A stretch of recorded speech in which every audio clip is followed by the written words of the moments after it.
Hello everyone, welcome to our YouTube channel devoted for civil services। तो जैसा कि हमने कहा था कि नेक्स्ट वीडियो में मैं एसएलआर पढ़ाऊँगी और मैं ये आपको पढ़ा रही थी कि मौद्रिक नीतियों के अंतर्गत आरबीआई क्या करती है, कुछ उपकरणों का प्रयोग करती है। थोड़ा सा पिछला बता दी हूँ, कुछ उपकरणों का प्रयोग करती है और इन्हीं उपकरणों के माध्यम से आरबीआई क्या करती है, मुद्रा के प्रवाह को नियंत्रित करती है। मुद्रा के प्रवाह को क्या करती है, नियंत्रित करती है। तो उसमें कुछ उपकरण थे, उपकरण मैंने बताए थे, अब आज नहीं बताऊंगी। उसी का आज दूसरा उपकरण है जिसे कहते हैं एसएलआर कहते हैं। मैंने उसमें डिटेल में बताया था कि पारंपरिक और गैर पारंपरिक उपकरण। आप लोग फिर से जाके वाली वीडियो देख लीजिएगा, तभी समझ में आ जाएगा। ठीक है, आज हम बता दें एसएलआर। ठीक है, इसे कहते हैं स्टैट्यूटरी लिक्विडिटी रेशियो। ठीक है, हिंदी में इसी को कहते हैं सांविधिक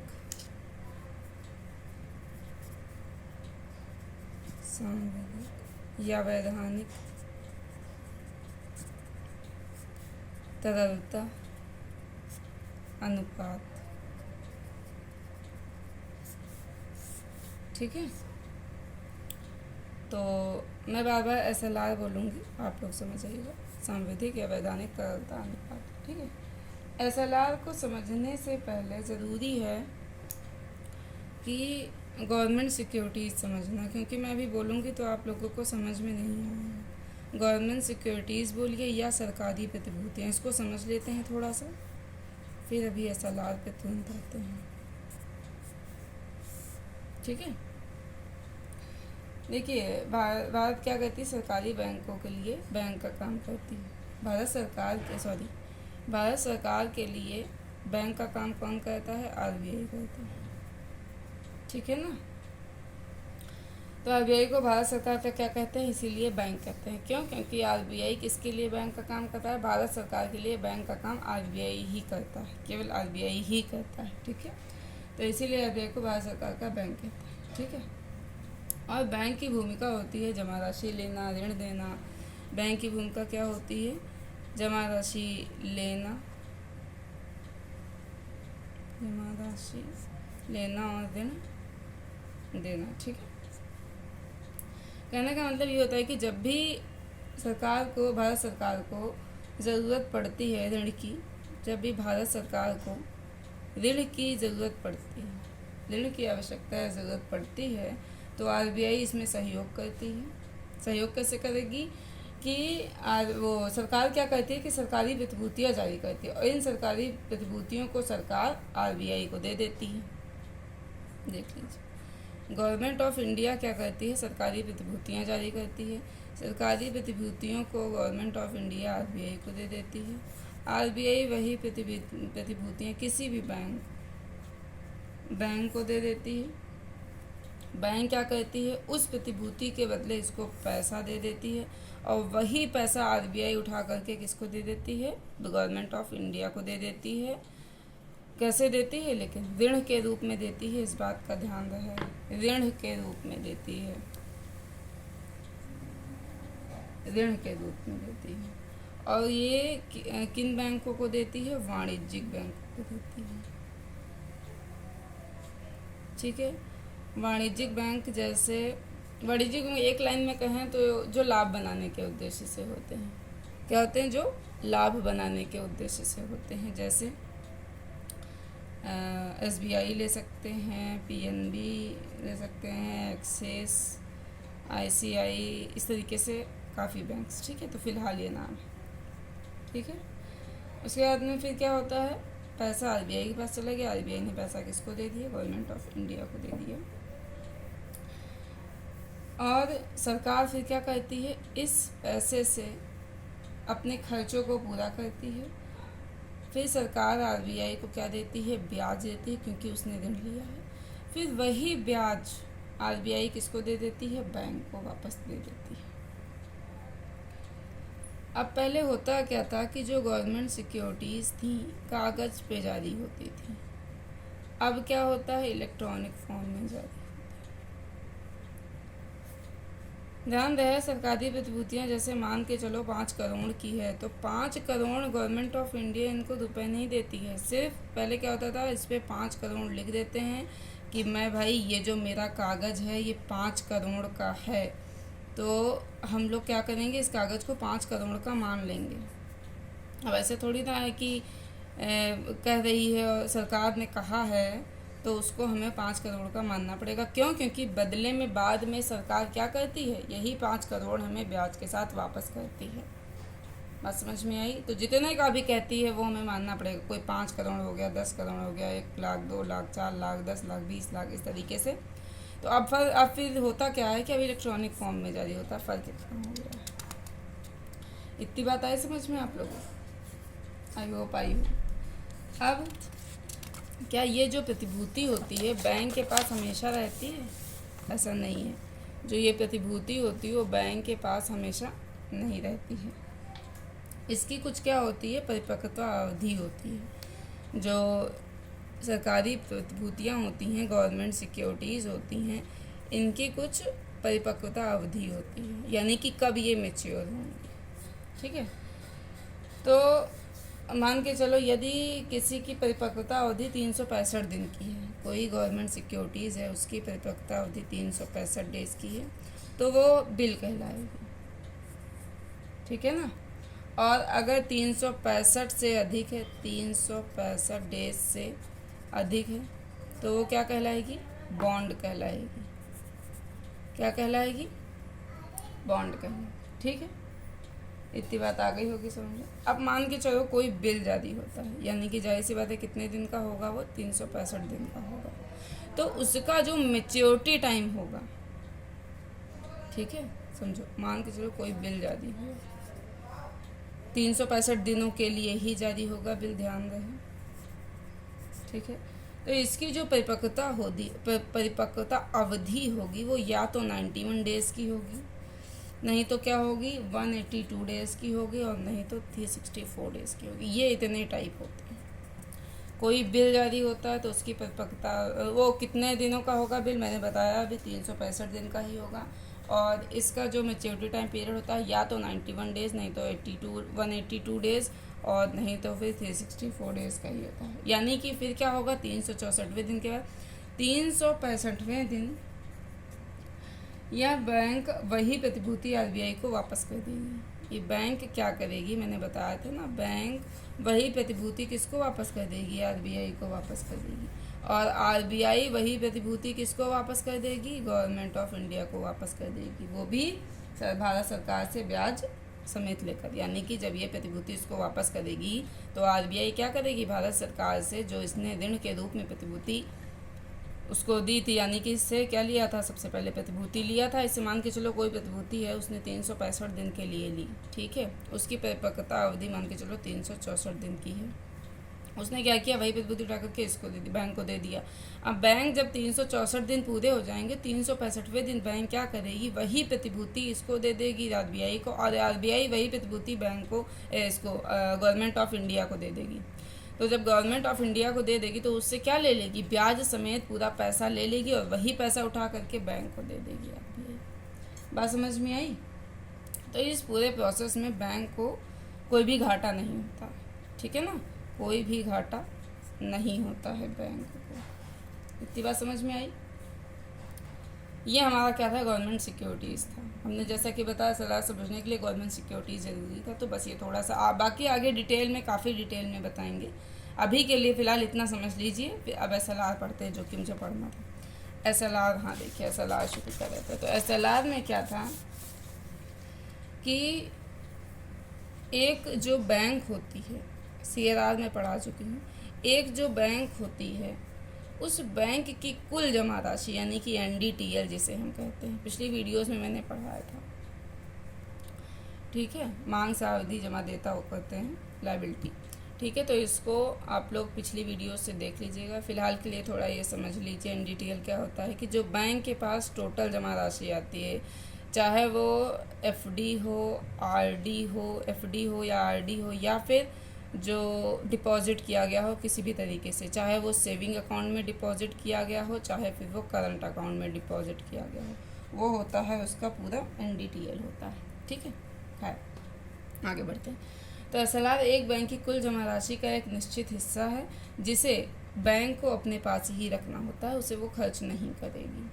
और ये वर्तमान में NDTL का कितना है, 18%।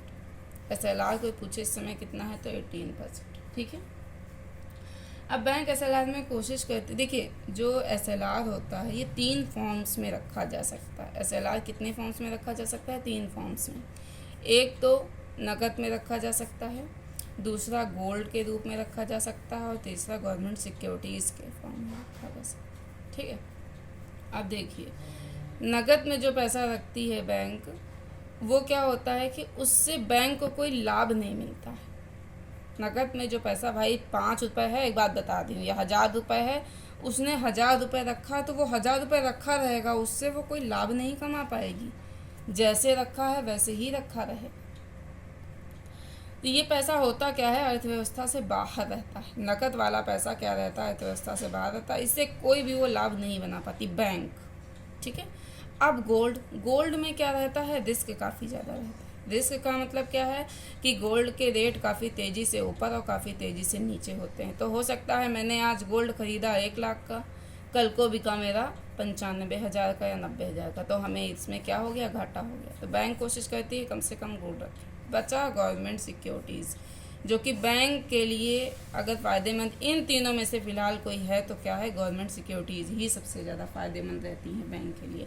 इसीलिए बैंक क्या करती है, पूरी कोशिश करती है कि SLR के रूप में किसको रखा जाए, गवर्नमेंट सिक्योरिटीज़ को ही रखा जाए। अब होता क्या है कि SLR बैंकों के लिए रखना मजबूरी है, वरना तो क्या है, मतलब ना रखे पैसा, भाई सारा पैसा वो क्या करे, अपने जो कस्टमर्स हैं उनको लोन देने में यूज़ करें, नहीं। लेकिन बैंक के पास SLR रखना, जिस तरीके से CRR एक मजबूरी होती है, उसी तरीके से क्या होता है, SLR भी एक मजबूरी है, यानी ये अनिवार्य है, इस तरीके से कहा जा सकता है। तो होता क्या है कि इसका उपयोग जो SLR होता है, इसका ना वो उपभोक्ता को दे सकती है, ठीक है, ध्यान रहे, और ना ही निवेशकों को दे सकती है। ये रुपया जो SLR के फॉर्म में रखा होता है वो SLR के ही फॉर्म में रखा है, ठीक है। और इन दोनों को दोगी तो सोचेगी ऋण दे ले, नहीं, लेकिन ऐसा नहीं कह सकती। SLR के रूप में जो रखा हुआ पैसा है, ना ही उपभोक्ता को ऋण के रूप में और ना ही निवेशकों को ऋण के रूप में देगी, ठीक है। पहले रूल क्या था कि आप SLR को 25% से कम नहीं कर सकते हैं, 25% से कम नहीं और 40% से ज़्यादा नहीं कर सकते हैं। लेकिन अब RBI एक्ट में 25% को ख़त्म कर दिया गया है कि आप 25% से, मतलब इस बात को ख़त्म कर दिया गया है कि आप, इसमें था ना 25% से कम नहीं रख सकते, तो आप कम रख सकते हैं। देख ही रहे हैं 18% है तो 25% से क्या है, कम ही तो है, ठीक है। तो कह सकते हैं कि इतनी बात आगे समझ लो। लेकिन अच्छा एक बात ये समझ लीजिए कि SLR मौद्रिक नीतियों में अर्थव्यवस्था से मुद्रा को, SLR करता क्या है, मौद्रिक नीतियों में यानी कि मॉनेटरी पॉलिसी से अर्थव्यवस्था में या तो पैसा प्रवाहित करने, नहीं तो पैसा अपने पास रखने, या तो पैसा प्रवाहित करेगा और नहीं तो पैसा को अपने पास रखने, यानी कि प्रवाहित ना होने देने, ऐसे कह सकते हैं। या तो पैसा प्रवाहित करेगा, नहीं तो प्रवाहित ना होने देने के लिए क्या है, बहुत ही प्रभावशाली उपकरण है। इतनी बात आ गई होगी समझ में। हम ये भी दूसरा उपकरण पढ़ रहे हैं, ठीक है ना, क्वांटिटेटिव का दूसरा उपकरण पढ़ रहे हैं, ठीक है। अब ये कैसे, मैंने भी आपको बताया, जो पैसा वो नगद में रखती है वो क्या होता है, अर्थव्यवस्था से बाहर चला जाता है, अभी मैंने आपको बताया, ठीक है। और जो सोना होता है वो चला तो मार्केट में जाता है, लेकिन रिस्की भी, तो मतलब मार्केट में चला जाता है, क्या होता है, रिस्की बहुत ज़्यादा होता है। अगर मान के चलो ये हो जाए कि गोल्ड के रेट कभी कम ना हो, तब तो बैंक यही करेगी, 1 लाख का जैसे लेगी और पता है उसको कि नहीं 2 लाख का तो 1.5 लाख का बिकेगा ही, तो कोई दिक्कत थोड़ी ना होगी। चूँकि गोल्ड का रेट चेंज होता रहता है, इस वजह से इसमें रिस्क रहता है। बैंक कोशिश करती है कि इसको और इसको कम से कम किया जाए, गवर्नमेंट सिक्योरिटीज़ को प्रेफर किया जाए। गवर्नमेंट सिक्योरिटीज़ और गोल्ड का पैसा कहाँ जाता है, मार्केट में जाता है। कैसे भी समझाएंगे, इसका तो समझ में आ गया होगा, मार्केट से खरीदेंगे तो मार्केट में पैसा चला गया। ये क्या होता है, जैसे गवर्नमेंट सिक्योरिटीज़ सरकार ने दिया गवर्नमेंट सिक्योरिटी, उसके बदले पैसा लिया, तो सरकार क्या करती है कि योजना में पैसा अपना पंप करती है। जैसे एग्जाम्पल यहाँ दे देते हैं मनरेगा योजना। तो इससे क्या होगा, मनरेगा योजना में जब खर्च करेगी सरकार तो उससे पैसा लोगों के हाथ में जाएगा, यानी कि फिर क्या होगा, मार्केट में जाएगा। तो इन दोनों का पैसा मार्केट में जाता है और इसका पैसा अर्थव्यवस्था से बाहर रहता है, जो कि बैंक को कोई भी लाभ नहीं पहुंचाता है। ठीक है, और गोल्ड में लाभ भी हो सकता है, नुकसान भी हो सकता है, तो रिस्क क्यों ले कोई।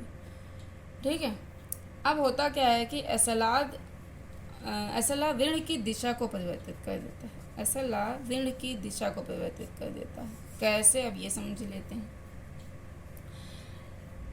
देखिए, एसएलआर मैंने क्या बताया कि गवर्नमेंट सिक्योरिटीज़ को रखना ज़्यादा फायदेमंद समझती है, तो उसे ही रखती है। जब गवर्नमेंट सिक्योरिटीज़ को अपने पास रखेगी तो क्या होगा, सरकार को वो ऋण देगी।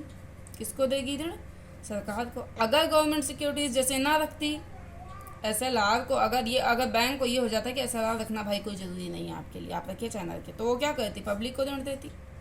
लेकिन ऐसा नहीं है भाई, गवर्नमेंट सिक्योरिटीज़ वो क्या बोलते हैं, एसएलआर क्या है, बैंक के लिए मजबूरी है कि एसएलआर तो रखना ही रखना पड़ेगा, चाहे जैसे आप रखिए। तो उससे होता क्या है कि पब्लिक को पैसा ना दे करके, अगर पब्लिक को पैसा देती है बैंक तो उससे ज़्यादा ब्याज लेगी, लेकिन अगर सरकार को देती है तो कम ब्याज पे देती है। ठीक है, तो ऐसा हो गया है। तो अब होता क्या है कि सरकारी प्रतिभूति जब उसने रखी, सरकारी प्रतिभूति के बदले बैंक ने जब क्या किया, ऋण दिया। किसको दिया, सरकार को दिया। ठीक है, सरकार के पास पैसा गया ऋण के रूप में, तो सरकार क्या करती है, अब उस पैसे को खर्च करती है। खर्च करने के बाद सरकार के द्वारा क्या होगा, तो जब पैसा खर्च करेगी तो समाज के सबसे नीचे वर्ग को भी क्या होगा, या सबसे जो निम्न वर्ग होगा उसको भी पैसे का लाभ मिलेगा। पैसे का लाभ मिलेगा जो कि सरकार ने ऋण लिया है, किससे, बैंक से। जाहिर सी बात है, किसी जैसे मान के चलो मनरेगा में खर्च करती है, ठीक है, मनरेगा में वो खर्च करती है, तो मनरेगा में सब अमीर तो होंगे नहीं, मध्यम वर्ग तो होंगे नहीं, गरीब ही तो होते हैं, तो उनमें भी वो पैसा जाएगा, निम्न वर्ग को भी लाभ होगा उससे। ठीक है, लेकिन अगर यही बैंक देती, तो बैंक जब पब्लिक को पैसा देगी तो वो मनरेगा में काम करने वाले किसी व्यक्ति को तो देने से रही। वो जाहिर सी बात है किसी मध्यम वर्ग या जिसका इतिहास साफ सुथरा होगा, जिसका स्वच्छ इतिहास होगा कि कोई गड़बड़ी नहीं, इसने कभी कोई गलती नहीं करी, या हमेशा अपना पैसा चुकाया ऋण लेने के बाद में, तो बैंक उसी को देती। लेकिन सरकार क्या करेगी, ऐसा नहीं करेगी। सरकार जब पैसा लेती है तो सबसे नीचे वाले वर्ग का भी क्या होता है, लाभ होता है। ठीक है, इतनी बात आ गई समझ में। एक बार फिर से सुन लीजिए। तो सरकारी प्रतिभूतियों को खरीद कर जब बैंक ऋण देती है तो वो पैसा सरकार की ओर चला जाता है, पब्लिक की ओर डायरेक्टली नहीं जाता है। इसका मतलब क्या हुआ कि ऋण की दिशा परिवर्तित हुई। ऋण की दिशा कैसे परिवर्तित हुई, ऋण की दिशा परिवर्तित हो गई। अगर एसएलआर ना होता, सोचिए, अगर एसएलआर ना होता, पब्लिक को ऋण देती, अब क्या है, वो इसको ऋण दे रही है, तो एसएलआर आ गया, इस वजह से क्या हो गया, दिशा परिवर्तित हो गई। बैंक की ऋण देने की दिशा को उसने परिवर्तित कर दिया, पब्लिक की बजाय किसको दे रहा, सरकार। तो यही मतलब था कि सरकार, वो क्या बोलते हैं, एसएलआर ऋण की दिशा को परिवर्तित कर देती है। कैसे कर देती है, मैंने अभी आप लोगों को समझा दिया। अब मान के चलो कि अगर मैंने ये बात तो अभी बता दी कि जैसे एसएलआर अगर होता ही नहीं, अभी बताया इससे पहले, एसएलआर अगर होता ही नहीं तो क्या होता, बैंक उस पैसे को किसको देती, बताइए किसको देती, पब्लिक को देती। माइंड में आ जाना चाहिए जब मैं पूछती हूँ तो, वरना इसका मतलब आप ध्यान से सुन नहीं रहे हैं। अगर माइंड में आ जा रहा है तो आप मेरी वीडियोस को बहुत अच्छे से सुन भी रहे हैं, पढ़ भी रहे हैं और समझ भी रहे हैं। ठीक है, किसको दे देती, पब्लिक को दे देती। लेकिन एसएलआर है तो बैंक की कुल जमा राशि का एक हिस्सा कम से कम अनिवार्य रूप में किसके पास जा रहा है, सरकार की ओर जा रहा है। किस रूप में जा रहा है, सरकार की ओर ऋण के रूप में जाता है, ऋण के रूप में। ठीक है, ओके। अब मान के चलो अगर एसएलआर को आरबीआई कम कर देती है, एसएलआर को आरबीआई क्या कर देती है, आरबीआई कम कर देती है, SLR को RBI क्या कर देती है, कम कर देती है। तो सरकार को ऋण देना बैंकों के लिए फिर मजबूरी नहीं रह जाती है। अब सरकार को बैंक कम ऋण देगी। SLR मान के चलो 18% था, समझिएगा 18% था, 18% से अब घटकर हो गया 15%। यानी कि पहले वो क्या करती थी, बैंक हर 100 रुपये में से 18 रुपये बचा करके कुछ तो अपना रखा, नगद तो नगद रखा, नहीं तो थोड़ा बहुत गोल्ड रखा तो रखा, नहीं तो नहीं रखा। बचा जितना पैसा वो किसके पास जाता था, गवर्नमेंट के पास जाता था। वो बात अलग है, ऋण के रूप में जाता था, लेकिन जाता तो था गवर्नमेंट के पास में। अब क्या है, अब वो 15 रुपये है, तो 15 रुपये में से क्या करेगी, 15% है, मतलब हर 100 रुपये का 15 रुपये, ठीक है। अब क्या करेगी, कुछ तो अपना नगद रखेगी, या कुछ तो मान के चलो गोल्ड रखेगी, नहीं रखेगी, उसकी मर्जी। रिस्की होता है, कोशिश करेगी कम रखेगी। बचा जितना भी पैसा बाकी वो बचा लेगी, नगद से कहाँ रख लेगी, गवर्नमेंट सिक्योरिटीज़ में देगी, ठीक है ना। गवर्नमेंट सिक्योरिटीज़ में देगी तो मतलब पैसा कहाँ जाएगा, सरकार के पास जाएगा, ठीक है। और उसके बाद जो पैसा बैंक के पास बचेगा, उस पैसे का प्रयोग कर बैंक क्या करेगी, पब्लिक को ऋण देगी। पब्लिक के लिए फिर क्या हो गया, ब्याज दर भी थोड़ा कम हो जाएगा, क्योंकि इसमें पैसा बैंक के पास कितना बच रहा है, 88, इसमें हर 100 रुपये में से इसमें कितना बच रहा है,